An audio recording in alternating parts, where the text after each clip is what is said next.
Flash news कार्यक्रम में आपका स्वागत है। आइए शुरुआत करते हैं हेडलाइंस के साथ।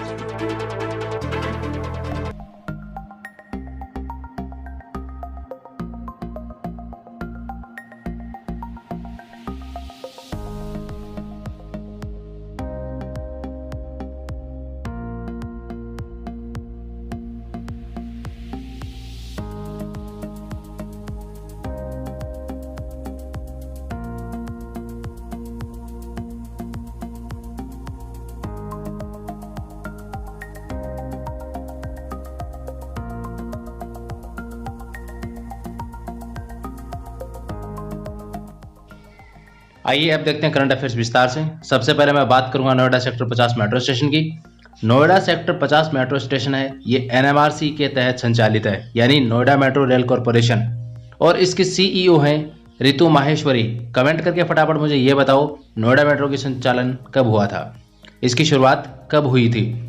अब देखिए ये चर्चा में क्यों है। रितु माहेश्वरी ने यहाँ पर घोषणा की है एक ट्वीट के माध्यम से, डेडिकेटेड स्टेशन फॉर ट्रांसजेंडर, यानी कि यहाँ पर जो एम्प्लॉय होंगे, जो कर्मचारी होंगे, उनमें हम ट्रांसजेंडर कम्युनिटी के जो पर्सन्स हैं उनको यहाँ पर प्रायोरिटी देंगे, बिकॉज हम इस कम्युनिटी के हितों का ध्यान रख रहे हैं, और जो एजुकेटेड हैं और जो योग्य हैं, एलिजिबल हैं, उनको हम यहाँ पर एज ए एम्प्लॉय रखेंगे ताकि इनके हितों का भी संरक्षण हो और ये भी विकास में अपनी भूमिका अदा कर सकें। उसके बाद दो बातें आपसे शेयर करना चाहूँगा।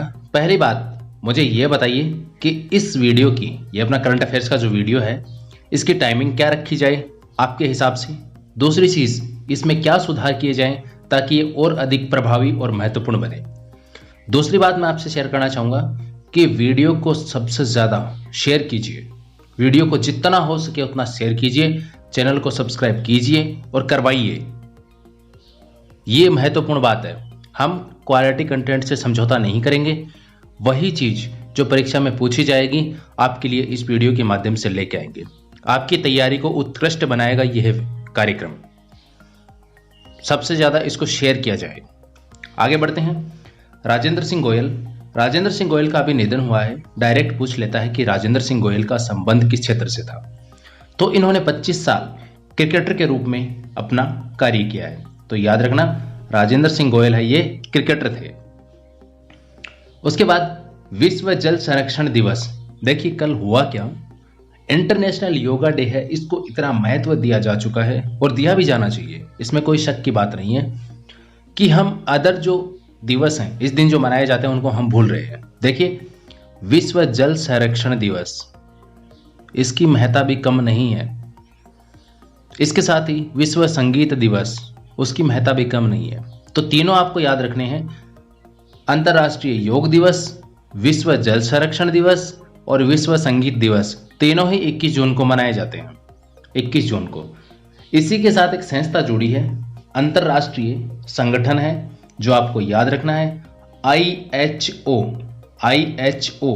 की फुल फॉर्म है इंटरनेशनल हाइड्रोग्राफिक ऑर्गेनाइजेशन, और ये एक अंतर सरकारी संगठन है।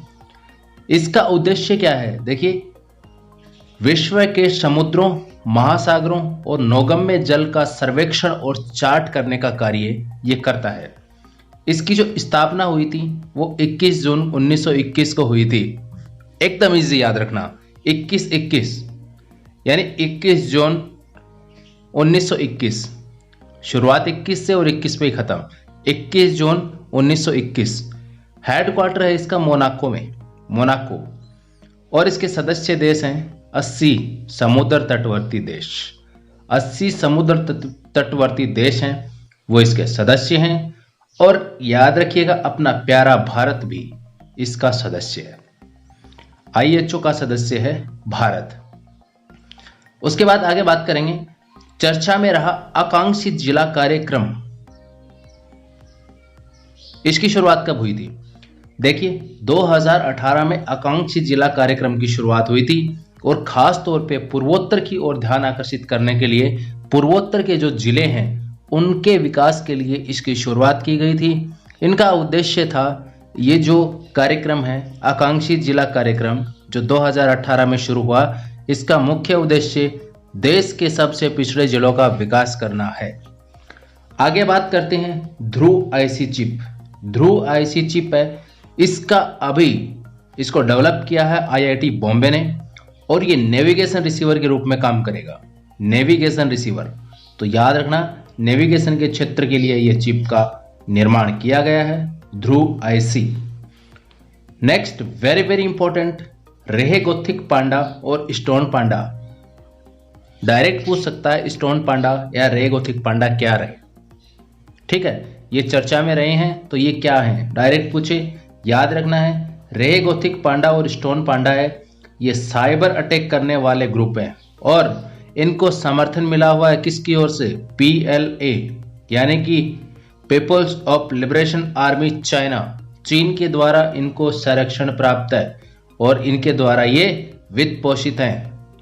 कह सकते हैं कि चीन की जो आर्मी है जिसको कहा जाता है पीपल्स लिबरेशन आर्मी, तो ये लिबरेशन जो आर्मी है चाइना की, इसके द्वारा इनको समर्थन मिला हुआ है रेहेगोथिक पांडा और स्टोन पांडा को।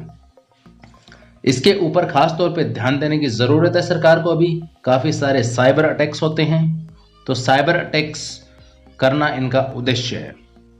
आगे बात करेंगे विश्व वर्षावन दिवस, very very important, world rain forest day. ये मनाया जाता है प्रतिवर्ष 22 जून को। बात करूं थीम की, तो इसकी काफी सारी थीम रखी गई हैं, मल्टी थीम वाला ये डे है। और यहां पर देखिए जो वर्षावन है उनके संरक्षण के लिए ये जागरूक करता है, और क्यों इसकी महत्ता है इस चीज को समझना भी जरूरी है। देखिए पिछले साल चर्चा में रहा अमेजन वर्षावन, सुना होगा आपने, यहां पर आग लग गई थी और काफी सारे स्पीसीज, काफी सारे यहां पर प्लांट्स एटसेट्रा यहां पर जलकर राख हो गए थे। लेकिन अपने को ध्यान देना है कि हमको इस दिशा में नहीं जाना है, बिकॉज अमेजन वर्षावन है, इन्हें पृथ्वी का फेफड़ा कहा जाता है, लंग्स ऑफ अर्थ।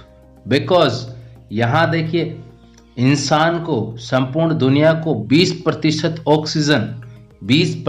ऑक्सीजन केवल अमेजन वर्षावन से मिलती है। तो यहां पर इस चीज को थोड़ा सा समझना है कि विश्व वर्षावन दिवस है, इसका उद्देश्य क्या है और ये कब मनाया जाता है। अमेजन वर्षावन के बारे में मैंने आपको बताया है, कमेंट करके मुझे फटाफट ये बता दो कि अमेजन वर्षावन है वो किस देश में है, इनका विस्तार किन देशों में है या किस देश में है, फटाफट मुझे आप कमेंट करके बताइए। और ये आपको याद रखना है कि इन्हें पृथ्वी का फेफड़ा कहा जाता है। और अगर आपसे डायरेक्ट पूछे, आपको नाम न दे, अमेजन वर्षावन नाम न दे कि अगर ये दे कि वर्षावन, तो भी चलेगा। वर्षावन है ये पृथ्वी का फेफड़ा कहलाते हैं, वर्षावन रेन फॉरेस्ट। और 20% ऑक्सीजन यहाँ पर आपके अमेजन वर्षावन है वो दुनिया को उपलब्ध करवाते हैं। और इसी दिशा में वर्षावन दिवस है, इसका आयोजन किया जाता है ताकि हम इनका संरक्षण कर सकें, इनके प्रति लोगों को जागरूक कर सकें। आज के अंक में इतना ही। चलते चलते आपके लिए एक अभ्यास प्रश्न, स्वामी विवेकानंद से संबंधित खेतड़ी नगर की पावन धरा किस खनिज से परिपूर्ण है? ऑप्शन है कोयला, तांबा, चांदी, लोहा। इसका जवाब आप कमेंट बॉक्स में दीजिए, सही जवाब भी आपको इसका कमेंट बॉक्स में मिल जाएगा। शुक्रिया।